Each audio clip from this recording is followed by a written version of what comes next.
8UI 쓰시는 분인데 무주택자는 갭 끼고 사도 된다고 들었는데 3억 원 정도 있다면 어느 지역 추천하시나요? 이렇게 말씀하셨는데 서울의 전세가율 아시죠? 네. 지금 한 50%거나 압구정, 현대 이런 데는 상급주가 치고 한 20%, 30% 이러기도 해요. 그래서 보통 서울의 아파트 평균 가격이 15억 수준이니까 거기서 설사 전세가 뭐 신축이어서 조금 더 높게 형성된다고 하더라도 현금은 3억 가지고는 좀 어렵죠. 어려운 게 아니라 못 갑니다. 근데 이제 외곽지에 이제 나홀로에 이러면 인서울에서 3억 원에 좀 거의 어렵네요. 빌라에 가까운 애들로 가면 예. 모르겠지만 그쵸, 어렵죠. 지금 저기 상기주공, 중기주공 그 단지들도 매매 금액이 10억이에요. 10억. 10억이 네. 넘어갑니다. 네. 상계주공 5단지도 안 올랐어요? 상기주공 5단지는 좀 다른 케이스인데 걔네는 평형이 이제 1.5룸이니까 네, 일반적인 33평형 기준으로 했었을 때 그런 식이기 때문에 그러면 여기 전세 끼고 살 수 있다 하더라도 뭐 3억으로는 살 수 있는 게 사실 현실적으로 어렵다라고 볼 수 있죠. 그쵸. 이제 3억 원 좀, 인서울은 네. 재개발 투자 가능합니까? 그렇죠. 재개발은 가능하죠. 재개발 재개발은 빌라는 투매부동산으로. 네. 네, 재개발은 투미로. 보통 그 3억에서 5억 정도의 자금이면 재개발을 추천하나요? 재건축을 추천하나요? 무조건 재개발이죠. 왜냐면 재건축으로는 할 수 있는 게 없습니다. 왜냐면 돈의 현실적으로 문제인가요? 아니면? 돈의 문제죠. 아, 돈의 문제. 그러니까 돈으로 재건축이 지금 현재 여러분들이 잘 알아두시면 좋을 게 사업성 나오는 재건축이 거의 없어요. 현재 이제 사업성 나올 만한 데들은 80년대 조성된 단지들 사업성 있는 게 있고 없는 게 있는데 90년대 이후로 조성된 애들은 더 말할 것도 없거든요. 그렇기 때문에 그러니까 단적으로 항상 해드리는 게 오죽하면 노후계획도시 특별법이 나왔겠냐라는 얘기를 합니다. 그러니까 일기 신도시들이 대표적인 90년도에 조성된 단지들인데 걔네들도 우리가 분당은 돼요란 얘기는 하지만 분당조차도 다 되는 건 또 아닐 거란 말이죠. 그런데 다른 신도시들은 그 특별법이 나왔음에도 불구하고 우리 되나요 안 되나요 이런 얘기들이 나오고 있는데 다른 서울에 있는 90년대 아파트들은 진짜 답이 없어요. 답이 없는 데들이 거의 대부분입니다. 그런데 거기 우리도 재건축하겠다라고 뭐 기웃기웃거리고 있는 곳들 그곳을 우리가 보기는 좀 어렵고 싼 데는 이유가 있다는 얘기들을 많이 합니다. 그러면 현실적으로 재건축에서는 그러니까 매매 금액이 그러니까 우리가 투자 즉 미래가치 신축에 대한 미래가치만 반영된 게 아니라 그냥 실거주 가치 자체도 재개발 빌라보다는 재건축 아파트가 거주 가치가 우수해요. 실제 전세금도 다르고 그런 식이기 때문에 재건축 금액에서 우리가 그 돈으로 움직이기는 그 돈으로는 현실적으로 괜찮은 데를 찾기가 어렵고요. 그런데 재개발 같은 경우는 거주 환경이 지금 엉망진창이다 보니까 제가 많이 얘기하는 데 중 하나였지만 지금 노원구 상기뉴타운은 아직 3억으로 매수할 수 있습니다. 그러면 이제 매매 금액이 뭐 한 4억인데 전세 1억 껴서 뭐 3억으로 투자 이런 느낌인데 여기도 이제 이번에 올해는 관리처분 총에 들어갈 거기 때문에 입주까지 그러면 한 6년 정도 잡고 내가 가지고 있다가 나중에 인서울 하자라는 목표로는 할 수가 있지만 그 외로는 사실 3억으로 인서울은 많이 어렵죠. 다주택자도 살 수 있습니다. 취득세만 부담할 수 있다면 취득세만 8.4, 12.4 낼 수 있다면 그렇게 할 수 있고 아니면 뭐 이런 얘기까지 할 건 없지만 재개발 지역에서도 특수물건들이 있습니다. 도로 부지나 무허가 이런 물건들은 취득세 4.6으로 할 수 있으니까 이런 거를 보통 내가 다주택이 되려고 사기보다는 애들한테 사주죠. 나는 이미 1주택인데 애한테 지금 애가 대학생이야. 지금 부동산 가격이 문제가 심각한 것 같아. 물론 상계동 마음에는 안 들어. 그래도 우리 애가 지금 나중에 결혼하려고 했었을 때 시집장가 보낼 때 집 한 채는 해주고 싶어. 그러면 증여세도 내야 되잖아요. 그래서 우리가 4억을 증여해도 세금 떼면 그래야 뭐 한 3억 얼마 남습니다. 그렇기 때문에 이걸로 할 수 있는 게 뭐가 있을까? 했을 때 자녀를 사주는데 독립세대주 요건, 만 30 소득 혼인 셋 중 하나 충족해야지 독립세대주기 때문에 독립세대주를 미충족했다라고 하게 되면 취득세는 준 거야. 근데 그거를 맡기는 어려우니까 무허가나 도로 부지를 애 앞으로 사주고 일단 취득세는 피해놓고 그리고 성인이기만 하면 어쨌든 미성년자도 도와보는 될 수 있습니다. 이주비 대출 받는 게 조금 문제가 되기 때문에 그래도 이제 관리처분이 앞두고 있는 것들은 성인 자녀한테 사주고 성인 자녀도 뭐 이런 얘기까지 다 해야 되나 싶긴 하지만 그 이주비를 받을 때 소득이 없는 사람이 이주비를 못 받죠. 근데 일단 성인이라고 하게 되면 대학생도 용돈을 쓰잖아요. 신용카드 발급해 주라고 해요. 그렇게 소득 인정 금액을 조금이라도 만들면 이주비 대출 다 받을 수 있기 때문에 그런 식으로 할 수도 있습니다. 해서 나중에 뭐 한 6년 뒤든 7년 뒤든 신축 아파트 되면 아니, 서울 외곽이든 어디든 간에 인서울 신축 아파트가 있다라는 것 자체가 얼마나 중요합니까? 그런 워낙, 식으로 하라는 얘기 하죠. 워낙 그 김재경 박사님이 현장에서 케이스를 많이 보시니까 그렇죠. 하나하나 아주 세세한 것까지 다 짚어주셨는데, 저 이제 듣다 보니까 궁금한 게 생겨서, 그 서울의, 그러니까 투자금은 비슷하다고 보고, 서울의 보통 재개발 사업지, 혹은 일기 신도시 쪽에 이제 재건축하는 쪽, 이 두 가지에서 누가 고민하면 보통 뭘 추천해 주세요? 분당 갈 거면 분당을 가시는 거고 아니면 무조건 동일 서울로 투자 가라고 금액에서 합니다. 그래도 강남에 가까운 분당이면 그쪽은 서울보다 더 나을 수 있다, 이렇게 보시는 거네요. 분당 갈 수 있을 자금이면 서울도 괜찮은 데를 갈 수 있기 때문에 또 비교 대상은 잘 봐야 되긴 그렇죠. 뭐 하겠는데 그건 케이스별로 봐야 근데 됩니다. 사실 고량진 갈 거냐, 성수 갈 거냐, 그쵸. 한남도 있는데 뭐 재개발을 해서. 그쵸. 분당도 지금 만만치 않습니다. 투자 금액이. 그렇죠. 20억 훌쩍 넘어가기 때문에 그 돈이면 서울에 괜찮은 데들도 사실 비교 대상으로 갈 수 있어서 지금은 트렌드가 다 서울로 오긴 합니다. 예전에는 한치 정책 때문에 안 그런 거 아닙니까 이거? 뭐 그런 것도 있고요. 네. 근데 뭐 경기도도 똘똘한 지역에 들어가긴 하잖아요. 그렇죠. 네. 근데 가면 갈수록 그 격차가 점점 더 서울로 중심축이 쏠리는 것 같긴 해요. 예전에는 뭐 대표적으로 성남 같은 경우가 성남 재개발도 되게 좋거든요. 실제로 그렇죠. 비싸고. 네. 그런데 사실 현실적으로 보면 성남 재개발 물어보는 사람들은 경기도민들밖에 없습니다. 서울 사람들은 그 돈이면 서울 재개발을 가고요. 지방 사람들도 그 돈이면 서울 재개발을 갑니다. 그래서 성남 재개발이 제가 참 애매한 게 우리가 경기도 재개발 탑2 하면 광명, 성남이에요. 당연히 광명과 성남은 비교 대상이 아닌 게 성남이 더 좋습니다. 그건 명확하게 얘기해드려요. 근데 광명은 그래도 조금 서울 붙어 있고 좀 만만하게 볼 수 있을 만한 금액대긴 한데 광명은 또 싫단 거죠. 그러니까 성남 가고 싶어 성남 보는데 성남 갈 정도의 자금이면 또 어지간한 서울도 또 같이 물론 아까 분당과 이제 성남의 가격 차이가 있는 만큼 성남에서 갈 수 있는 선택지에 서울의 재개발은 또 급이 또 달라지긴 하겠지만 서울을 비교할 수가 있게 되는데 서울 사람들은 그 돈이면 서울로 가고 지방 사람들도 그 돈이면 서울로 갑니다. 그러니까 예전에는 같은 돈이면 전 당연히 서울로 가라는 얘기를 했었는데 지금 실제로 성남이 과거보다는 서울 비교군이 점점 밀리고 있는 게 지금 현실이고요. 그러니까 근데 이 추세가 가면 갈수록 지금 1주택으로만 가라고 몰아놓고 있고 그러니까 지방 사람들이 지금 서울 상경 투자들 많이 하거든요. 근데 여기서 아파트와 다르게 재개발은 실거주 안에서 살 수 있다 보니까 그 돈이면 서울 가지. 다들 이렇게 가버려서 지금 서울 쪽 쏠림이 저는 더 격차가 벌어지지 않을까라는 생각들을 하긴 합니다. 돈 있고 세금 잘 낼 만한 사람으로 구성원들을 바꾸고 있는 것 같아요. 체질 계산을 하고 있다. 돈 없으면 나가라? 그런 거. 여기 세금 많이 낼 사람들만 살아남아라라고 정책을 지금 계속 이렇게 만들어주고 있는 느낌이 듭니다. 예, 이재명 대통령께서 다주택자 대출 이거 계속 연장해줘야 되냐? 네.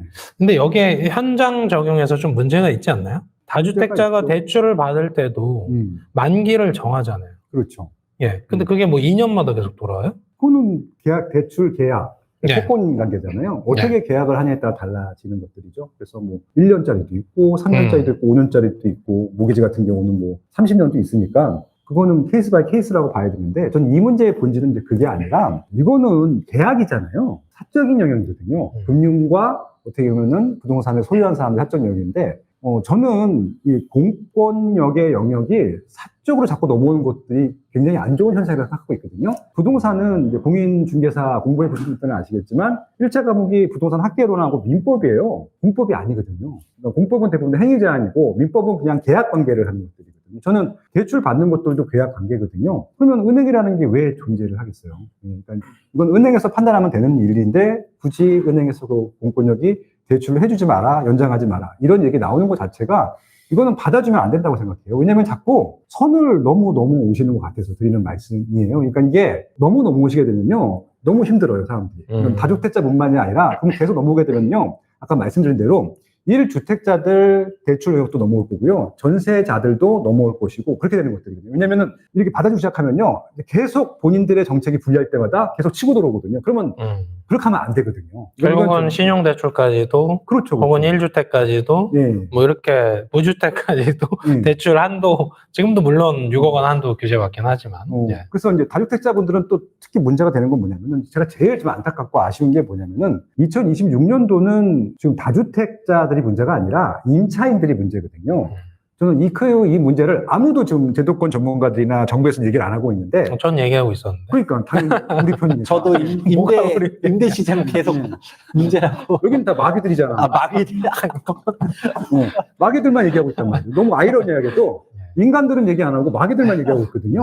그러니까 이게 저희는 다주택자들을 뭐 옹호하는 포지션이 아니라 그냥 전문가로서 말씀을 드리고 있는 거잖아요. 그러니까 몇 번 말씀드리지만 토지 거래 허가 구역에서 한 건이 거래될 때마다 임차 세대가 없어지는 거잖아요. 계속. 예.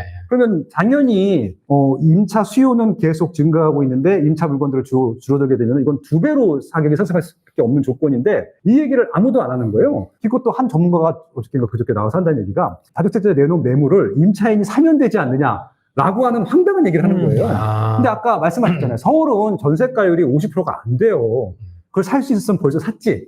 예, 그러니까 이게 지방처럼 전세가율이 뭐 70%, 80% 돼서 대출 조금만 더 받으면 살 수 있는 조건이면은 행복하겠으나 서울은 매물이 나온다 하더라도 이거는 지방에 있는 대기 수요층이 사는 것이지 서울의 임차인들이 살 수 있는 금액대가 아니거든요. 그럼 계속 이 문제는 뭐냐면은 임차인들도 양극화가 되고 있는데 서울에서 살 수 있는 임차인들과 못 사는 임차인들은 계속 밀려나게 될 거라는 얘기죠. 그러니까 이 문제는 결국은 어떤 문제냐면 다주택자들을 괴롭히면 괴롭힐수록 다주택자를 줄이면 줄일수록 아마 임차인들은 뭐 이게 임차 뭐 금액에다가 전가 이런 차원이 아니라 집수가 부족하다고.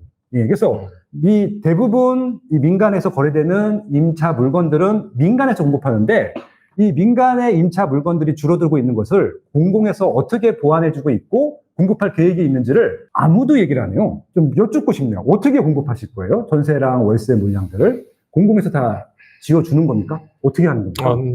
2028년부터 착공합니다. 착공해서 말이라고. 제가 그러는 건 아니고. 근데 이제 이번에 6만 호 공급 계획의 이제 착공 시점을 보면 대부분 2028년, 2029년, 2030년. 과천 경마장 부지가 제일 늦었던 것 같아요. 그게 더 웃겼어. 과천에서 지금 머리 싸매고 삭발식한 거 봤어요. 맞습니다. 예. 네, 쉽지 않죠. 원래 과천 청사 부지도 유휴부지의 하나였는데, 그래서 저는 그런 생각이 좀 들거든요. 이건 이제 그거랑 논의가 별개인데, 민간 유휴부지도 많이 있지 않나요? 왜 공공이 갖고 있는 유휴부지만 써서 공급해야 되나? 왜냐면 제가 지난주 이제 주말에 은평뉴타운 이렇게 쭉 가고, 그리고 저희 동네 또 쭉 이렇게 돌아다니다 보면 민간이 그냥 물건으로 내놓은 땅 중에 계속 몇십 년째 남아있는 경우들이 꽤 있거든요. 그런 경우가 차라리 공공이 하는 유휴부지만을 이렇게 연끌하는 것보다 민간 쪽 어떤 뭐 특정 지역을 얘기하면 이게 비싸지니까 협상력을 높이면 그것도 서울에 많은 부지들이 있는 것 같거든요. 맞나요? 저는 많은지 잘 모르겠는데 일단은 정비사업 활성화를 해야 된다는 얘기는 많이 하는데 근데 대규모의 유휴부지 그러니까 우리가 뭔가 단순히 뭐 몇백 세대짜리가 아니라 최소 몇천 세대 단위로 공급할 수 있을 만한 땅은 서울에 민간이 가지고 있는데 손가락에 꼽을 만큼이라고 생각하는데 그것조차도 뭐 말하면 다들 알만하겠지만 용도상의 문제가 있을 수 있습니다. 그러니까 제가 결국은 박사가 결국 도시계획 박사로 이번에 왔는데 근데 결국은 대표적으로 우리가 왜 저렇게 저밀도로 이제 운영하고 있을까 민간에서 하면 대부분은 이제 유통시설들이 되게 많아요. 그런 곳들이 이미 민간에서는 얘기를 합니다. 우리 개발을 하겠습니다. 복합개발해서 상업지구도 만들고 업무지구도 만들고 주거용지도 만들게요 라고 하지만 그거를 바꾸는 것 자체가 사실 특혜예요. 저는 우리가 상업지역이라고 해서 다 좋은 게 아니라 유통지역은 말 그대로 그 용도로 써야 되는 건데 그 대체할 수 있을 만한 데가 없거든요. 근데 걔를 진짜 우리가 순수한 일반 상업 용지처럼 바꿔주는 것 자체가 어마어마한 특혜인데 근데 그거를 민간에서는 사실 지금도 요구를 하고 있어요. 실제로 그게 추진하고 있는 곳들도 제가 알고 있고 근데 저는 그거 얘기 나오면 사실 그게 도시계획상 이제 학교라든지 뭐라든지 이런 것들 전혀 고려가 안 돼 있는 곳들인데 저희 이렇게 이게 사실 오히려 거꾸로 그런 데들을 그렇게 바꾸면 안 된다고 저는 생각하는 사람입니다. 예를 들어서 신도시들도 보다 보면 상업지역들, 역세권 주변 상업지역들이 있는데 죄다 지어지는 거 보면 우리가 코스트코라든지 이마트라든가 대형마트들 들어오라고 만든 곳에 별내 신도시도 가보면 역세권에 뭐만 있나요? 죄다 생수, 오피스텔, 지산, 지산도 안 들어옵니다. 상업지역에서는 지산도 안 짓고요. 그나마 지선은 업무용으로 지어지는 거예요. 그러니까 중공업 지역에서는 그것도 안 되니까 그나마 지산으로 갔다가 열심히 짓는 거고, 그러니까 오히려 중공업 지역이 사실상 업무 지역으로, 지금 성수동이 그렇게 되고 있거든요. 성수동이 중공업 지역으로서 뭔가 이게 다른 식으로 개발이 안 되니까 지식산업센터를 계속적으로 공급하고 있고 그게 어떻게 따지면 업무 지역으로 탈바꿈이 되고 있는 건데 근데 오히려 정작 상업 지역으로 만들려고 한 것들은 오피스를 만들어도 그만큼 임대차 수요가 되지 않으니까 최다 주상복합만 때려놓고 생수 때려놓고 그냥 오피스 때려놓고 이게 용적률이라는 게 그냥 엉망진창입니다. 그냥 일반 상업지역은 용적률 600짜리 아파트 짓는 곳, 일반 주거지역은 용적률 300%짜리 아파트 짓는 곳. 이거는 저는 도시계획적으로 안 맞는다 보거든요. 근데 이게 오해하실까봐 제가 말씀드린 거고요. 근데 이제 진짜 민간에서 일반 주거지역인데 대규모 택지 없습니다. 민간에서는. 그렇죠. 소규모 택지를 얘기하는 거예요. 저도. 네. 그거라도 지금 확보해야 되는 거 아니냐. 뭐 그런 의견이 그러니까 그런 거 소규모 난개발보다는 저는 대규모로 사실 전 뉴타운이 다시 부활해야 된다라고 말하는 사람 중 하나입니다. 재정비 촉진지구. 그러니까 이런 식으로 갔다가 도시 정비를 활성화시키는 게 정답이지 그 짜잘짜잘한 곳에서 난개발 해봤자 사실 그거는 답이 아니라고 보고 있기 때문에 아무튼 네. 저는 두 분 의견 다 동의를 하는데 좀 근본적으로 단기간 좀 효과를 볼 수 있는 정책들이 나와야 되는데 이분들이 계속 예전에 했던 정책들을 되풀이하는 것들, 특히 실패한 정책들을 그게 더 문제라고 보고 있고요. 뭐 우리도 공공세미나서들 말씀을 드리는 얘기 중에 하나인데 그냥 경기도 인천 부지를 활용해도 돼요. 그러니까 이제 광역교통망을 좀 빨리 만들어주면 좋은 것들이잖아요. 좀 2기 신도시도 반도 안 찼어요. 저 북쪽 같은 경우는. 그리고 3기 신도시는 아직 입장이 하나도 없고. 그냥 교통망만 연결해줘도 서울시는 좀 분산이 될 수 있을 것 같거든요. 차라리 지금 서울 안에 안 되는 정비사업 부지를 막 지금 뭐 어떻게 할 수도 없잖아요. 솔직히 공공도 잘못하는 게 많지만 민간 자체적인 문제들 때문에 못 가는 것들이 좀 대부분이라고 생각하거든요. 뭐 상가와 주거의 싸움, 뭐 앞동과 뒷동의 싸움 이런 것들 또 PF 안 되는 것들, 건축비 올라가는 것들. 상계 중공도 같은 경우는 공사비 감당 못해서 못 가고 있는 거잖아요. 그러니까 그런 것들은 어쩔 수 없는 부분들이고 그건 아마 인플레이션이 되거나 물가가 더 올라가서 아파트 시세가 많이 올라가야 또 그 다음에 또 진도가 나갈 수 있는 부분들이기 때문에 그거는 공공에서 아무리 도와준다 하더라도 시간이 걸릴 수밖에 없어요. 그러니까 지금 당장 우리가 공급적인 혜택을 보려면은 이미 공급이 많이 된 데들과 연결하는 게 필요하거든요. 그러니까 GTX B하고 C를 좀 빨리 개통만 해줘도 양주에 있는 수많은 아파트들 이용할 수 있잖아요. 예, 그리고 뭐 지금 평택에 있는 것들도 이용할 수 있고 지자역까지 연결하게 되면 지금 평택에 미분양 많거든요. 그렇게 하면 30분 내에 서울까지 올 수 있는데 그런 확실한 방법들이 있는데 맨날 공공세에서 여쭤보면 예산이 없대요. 그 예산 다 어디 간 거야? 예. 그러니까 1순위, 2순위 있던데 갑자기 예산이 없다고 하면은 그러니까 이게 여러분들 그 이상하다는 생각 안 하셨습니까? A, B, C가 같이 기획이 되는데 지금 A만 공사를 하고 있고 B, C는 공사를 안 하고 있어요, 지금. B도 착공만 해놓고 뭐 제대로 공사 안 하고 있다고 하던데 C는 아예 착공도 못했고. 예, 차라리 그런 것들만 연결해줘도 서울에 있는 수요들을 경기도에서 한 수십만, 100만 정도 세대들이 커버할 수 있는 여지가 있거든요. 차라리 5년 안에 효과를 보려면은 그런 게 더 효과적이지 않을까라는 생각도 해봐요. 그러니까 계속 정비사업 갖고 싸워봤자 답이 안 나오거든요. 우리가 빨리 용적률을 풀어줘라, 인허가 빨리 줘라. 그게 지금 그건 당연히 해줘야 되는 것들인데 당장 답답하죠. 실제 살 사람들은 못 사니까. 그래서 저는 올해 제일 기대하고 있는 것 중에 하나가 GTX A가 경기 북부 파주, 일산, 고양시 덕양구에서 이제 삼성역은 안 쓰지만 수서역까지 오거든요. 7월 달부터. 전 그거 굉장히 기대하고 있어요. 그것만 해도 강남 출퇴근할 수 있는 수요가 좀 분산이 될 거거든요. 그렇게 좀 실질적인 방법들을 찾아야지 안 되는 거, 유유부지들, 공공부지들. 제가 한국갤럽 있을 때 20년 전에 리포트 썼던 거예요. 해명시스 그때도 썼고요. 제가 서부 운전면허증 제가 짜증나 죽겠어, 내가 진짜. 제가 어저께 찾아봤어, 내가 쓴 리포트. 2002년 7월 달에 쓴 리포트가 있더라고요. 그러니까 그거 안 되는 걸 왜 자기들도 못하는 거 알면서 왜 자꾸 반복하는지 모르겠어요. 경마장은 새롭잖아요. 예? 경마장은 새롭잖아요. 경마장에 다니는 사람들과 과천 시장도 한대. 그러니까 뭘 협의를 해. 그때 한 기자가 질문을 했어요. 지난번 2020년도에 그러니까 지금 12가지 새로운 부지가 있는데 8개 부지가 똑같아. 토시 하나 안 바뀌었어요. 뭐 또 하나 그랬더니 뭡니까 그때 국토부 무슨 장관님하고 밑에 계신 분이 나와가지고 지난번과 다르대요. 협의를 했대. 그날. 손에 잡히는 경쟁가 나왔어, 그렇게. 이준호가 얘기가 네. 질문을 하니까. 근데 과천시는 협의한 바가 없대잖아요. 같은 공무원끼리인데. 누가 거짓말 하는 겁니까? 과천시가 거짓말 하겠어요? 삭발한 사람이 거짓말 했을까요? 아니면은 앞에 나온 사람이 거짓말 했을까요? 그러니까 안 된다니까, 안 되는 것들은. 그래서 저는 안 되는 거 계속 억지로 허수 만들어서 발표하는 것들보다는 있는 주택들 활용합시다. 예, 그 말씀 드리고 싶네요. 그쵸? LONG 쓰시는 분이 주신 질문이 분당 선도지구 지금 매수하는 건 어떻게 보시나요? 그 돈이면 서울 가는 게 나을까요? 김준정 소장님 답변해 이미 주실 거예요. 앞에 답변이 됐는데.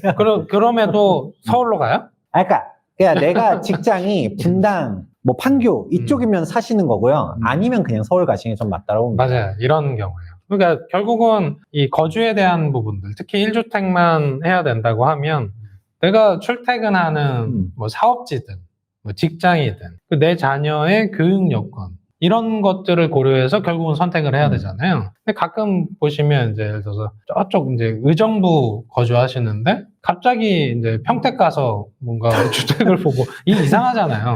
그러니까 무슨 얘기냐면 자기 생활권을 너무 벗어난 범주에서 관심을 굳이 가질 필요가 있을까? 물론 이제 너무 내가 하급지여서 높은 데로 가겠다 이런 경우엔 좀 갈아타기니까 좀 다릅니다만 생활권을 완전히 바꾸는 선택은 원래 좀 쉽지는 않습니다. 네, 그런 상황이고요. 그리고 그 아까 이제 질문 주신 그 문구 중에 1주택자, 그러니까 똘똘한 1주택인데 그런 분들이 과연 핵심지에서 팔 거냐? 이런 질문을 주신 분이 계세요. 저는 원래 제가 답하는 게 있으니까 그런 관점은 어떻게 보세요? 안 팔죠. 지금 뭐 똘똘한 한 채를 보유하고 있고 내가 이미 뭐 다주택도 아니야. 뭐 극단적으로 뭐 대놓고 예시를 하면 내가 압구정 가지고 있어. 팔까요? 안 팔 거라고 저는 보고 있고 지금 압구정에서 내놓은 사람들 같은 경우는 생각보다 압구정에서도 다주택자들이 많습니다. 원주민들. 왜냐면 원주민들 같은 경우는 이제 가족 단위로 나는 뭐 여기 신현대 가지고 있고 저기도 이제 아들은 구현대 가지고 있고 이런 사람들이 되게 많기 때문에 시족사회잖아요. 같은 시족들이 살고 있어요. 그래서 어쨌든 간에 안 그래도 가족 간에서도 5년 재당첨금지니 뭐니 좀 말들도 많고 했었는데 이번에 새끼 고소도 팔 수 있대. 이런 식으로 또 다주택자 징벌적으로 때리겠대.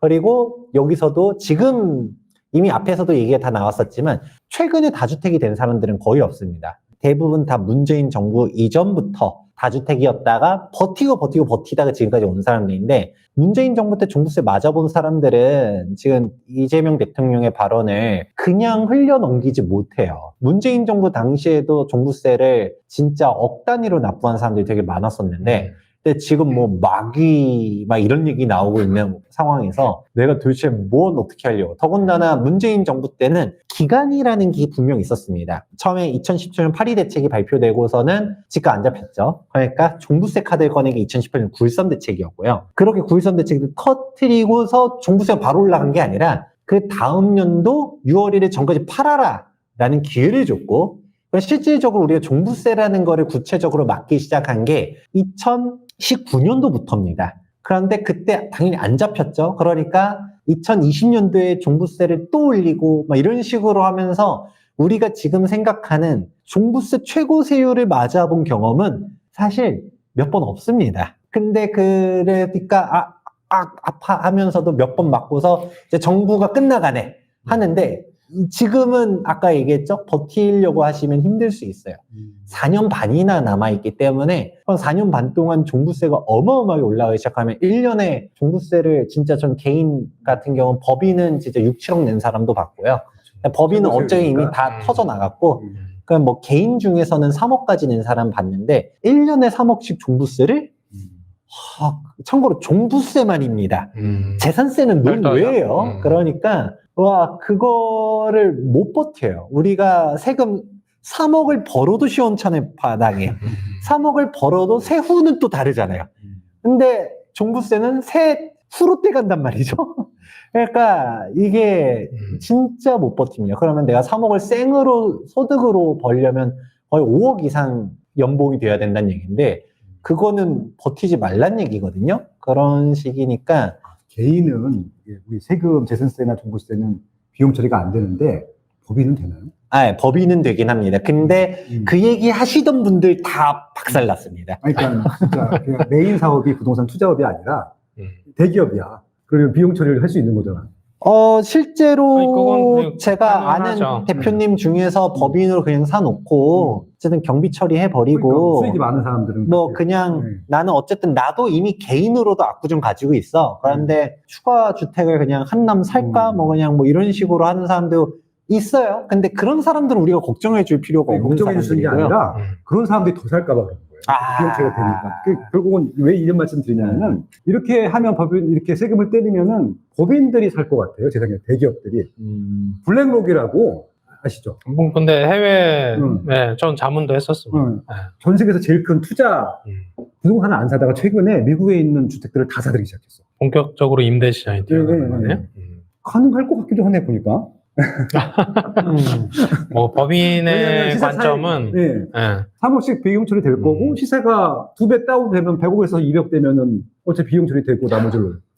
네. 무섭네. 네. 근데 이제 저희가 그 보는 대상은 결국은 그렇죠. 이제 개인 가게를 기준으로 이제 보고 있으니까. 네, 그러니까 결국은 예. 기업들만 계속 좋은 일을 시키고 있는 것 같아요. 또 매입 임대는 안 되고 또 건설 임대는 되고 뭐 이런 것들도 보게 되면은 기업체들은 어떻게든지 간에 또 비용 처리가 될 수 있는 부분도 있을 텐데 그런 부분들도 뭐 하나의 또 선진국화 되는 거라고 해야 되나 네. 이것도? 근데 개인들은 힘들어지지. 네, 이제 월세 내는 세상, 기업에게 그렇죠. 월세 내는 세상으로. 뭐 그거는 수순으로 보이긴 하네요. 결국은 우리가 전략 제시를 해야 되는 건 무주택자 네. 혹은 1주택자인 거죠. 다주택이 더 사고 있지는 않으니까. 그러면 요분들이 그러면 명절이 지나고 나서 이제 5월 9일 전에 어떤 포지션에 대한 것들을 판단을 해야 되는데 제가 이제 추천을 좀 거기에 대한 고민들에 대한 해결점들을 좀 제시를 해주고 좀 오늘은 이제 마무리하는 게 낫지 않을까 이렇게 보고 있거든요. 소장님부터 설명을 좀 해주시죠. 무주택자, 1주택자. 하나 말씀드리겠습니다. 두 개 얘기해도 된다. 예, 그러니까 두 가지를 말씀드릴 텐데 하나 이기 때문에 말씀드리는 건데 예. 이게 발표가 됐습니다. 여지가 좀 생겼잖아요. 여기서 그렇죠. 어찌 보면은 제일 수혜 계층은 무주택자인 것 같아요. 예, 그래서 본인의 소원은 무주택자래요. 이제 뭐야, 지겨워서 이게. 다 정리하고 싶어. 아니, 무주택자가 되면은 살 게 너무 많은 거야. 아, 특별히 선택지로서. 예. 그래서 이게 다주택자분들은 이제 알아서 하나처럼 말씀을 드리고 싶은 것들이고 1주택자분들한테 일단 말씀을 드리면 한 달 안에 무주택자가 되세요. 역발상이잖아요. 예, 거기까지 제안드리고요. 그리고 이제 무주택자한테 말씀드립니다. 그러면 이제 1주택자, 무주택자 영역을 넘어왔죠? 5월 9일 전에 예, 예. 그 사야 되니까. 그렇죠. 그러니까 아. 5월 까면 안 되고 3월 달에 무주택자가 돼야 돼요. 그리고 이제 무주택자한테 말씀드리면 되는 거죠. 두분 나왔어 이제. 아, 그러네. 예, 무주택자. 일단 나왔으니까. 팔아라. 1주택도 예, 팔아라. 무주택자분들은 어차피 대출을 못 받았으니까 이제 네. 대출 거기까지 끝. 네. 더 자세한 거는 스마트 튜브. 레버리지를 극대화할 수 있는 방법을 찾되 저평가된 걸 찾으면 되겠네요. 안 가르쳐 주죠. 예, 뭐 어떤 전략인지 이해는 됐습니다. 네, 네. 충격적인 건 1주택자가 빨리 한 달 내에 팔아야 돼. 그게 좀 충격적입니다. 더 좋은 걸 갈아타는 경우를 얘기하시는 거죠. 네, 맞습니다. 뭐 사실 빠숑님이 말씀하신 게 정답이에요. 1주택자 같은 경우도 뭐 한 달 내에 무주택이 되라라고 말하신 거는 사실 이번에 그 기회, 갭 투자의 기회가 열렸으니까 말씀하신 것 같고 큰 틀에서는 사실 내가 가지고 있는 주택보다 더 좋은 주택으로 갈아탈 수 있는 여건이 되면 빠르게 갈아타라라고 저도 똑같이 조언 드리고요. 다주택자는 빨리금 우리 마귀가 되기 전에 빠르게 이제 선량한 시민이 되기 위해 인간이 정리를 하시는 게 좋을 것 같고 인간이 됩시다. 네. 네. 그러고 이제 무주택자 같은 경우는 이번에 무조건 사셔야 됩니다. 이번이 진짜 기회라고 생각해요. 내가 진짜 지방이 인구 소멸 지역이야. 그러면 안 사도 돼요. 어쨌든 인구가 계속 빠지고 있는 곳들 같은 경우는 굳이 뭐 급하게 매수 안 해도 이제 기회들은 열려 있기 때문에 상관없고 전월세도 계속적으로 안정적이니까 그런 데는 고민이 아니지만 내가 거주하려는 데가 뭐 꼭 서울이 아니라 하더라도 이제 수도권 아니면 광역시 이런 데들 이런 곳에서도 나는 아파트를 원해 라고 하게 됐을 때 지금 신축 아파트를 최대한 빨리 매수하시는 게 좋을 것 같다. 지금 정비사업들이 계속적으로 어려워지거든요. 제가 정비사업 전문가 중에 오늘 이 자리에서 재개발 재건축에 대한 디테일한 얘기들을 하진 않았는데 지금 하는 정부 정책들이 재개발 재건축 할란 건지 말란 건지 진짜 의심스러울 정도로 그러니까 규제들이 너무 많이 늘고 있습니다.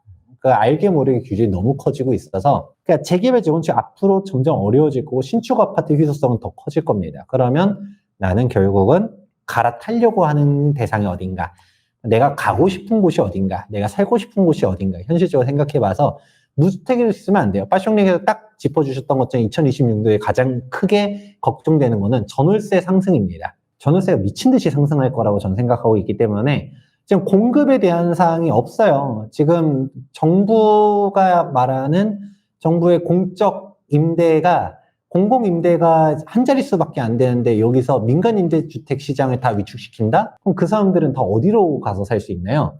못 갑니다. 그러니까 내 집에서 살아야 되기 때문에 이번에 한시적으로 다주택자들 팔라라고 하면서 매물들이 나오면 이번 기회에 유주택자가 되세요. 저는 그렇게 조언드리고 그러면 어디를 사느냐라는 거는 스마트 튜브 구독하고 부티비 구독하고 투미티비 구독하시면 정답들이 있다. 라고 말씀드리고 싶네요. 옆에 링크 나가나요, 여기? 링크 고정 댓글에 각자 이제 아마 편집본에 나갈 겁니다. 예. 결국은 이제 똘똘한 집 한 채가 계속 진화한다. 그래서 예전엔 그냥 똘똘한 집, 예. 최근에는 똘똘한 신축 아파트. 하나죠, 하나. 그리고 이제 이번에 진화 버전이 똘똘한 거주용 신축 아파트로 지금 진화하고 있습니다. 예, 그쪽으로 진화하고 있으니까 그러다 보면 수요가 그쪽에 쏠린다는 얘기니까 그게 희소재가 돼서 결국은 가격이 오르는 이슈들이 있으니까 말씀 주신 그 전략 포함, 저를 포함해서 3명의 전문가가 한 자리에 모이는 경우는 굉장히 처음 아닙니까? 굉장히 드뭅니다. 네. 네. 제가 알기로 두 분이 굉장히 친해요. 네. 그래서 전 안 껴주길래 그래서 오늘은 한번 껴서 내가 호스트가 돼서 불러야겠다 하면서 맞아요. 다음에 투입부동산에서 다음에는 이제 연자제입니다. 아, 이제 여기서 한 명 끌고 와. 네, 여기서 한 명 스트레스도 한번 끌고 하고. 와. 네, 나는 계속 가운데 있어. 알겠습니다. 이렇게 알겠습니다. 됩니다. 네. 예, 오늘 긴 시간 동안 시청해 주셔서 감사합니다. 오늘 마치고 다음에 또 다른 세 분과 또 조합을 해서 또 중요한 시점에 답변을 드리도록 하겠습니다.